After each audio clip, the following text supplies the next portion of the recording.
দেখো অ্যালজেব্রার এই কোশ্চেনটি আমরা কিভাবে সলভ করি ভ্যালু পুটিং মেথডের মধ্য দিয়ে।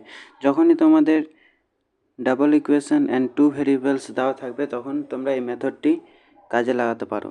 তো কি দেওয়া আছে, 2x minus Y equal to 5 হলে 8x cube minus Y cube minus 3xy equal to কত হবে। তো প্রথমে আমরা যেটা কাজ করব, তোমরা যে কোনো একটা ভ্যারিয়েবলকে 0 মনে করো। তো আমরা ওয়াইকে 0 মনে করে নিচ্ছি।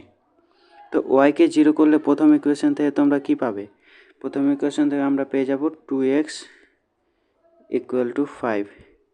এবার তোমরা ভালোভাবে লক্ষ্য করো, সেকেন্ড ইকুয়েশনে কিন্তু 8x কিউবই তোমরা পাবে, আর বাকিটা 0 হয়ে যাবে যেহেতু ওয়াইকে আমরা 0 মনে করেছি। তো আমরা যদি এটার কিউব করে নিই, তো 8x কিউব ইকুয়াল টু হয়ে যাবে 5 কিউব। 5 কিউব মানে তোমরা জানো 125।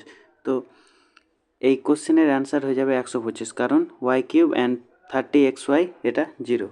The answer is 125।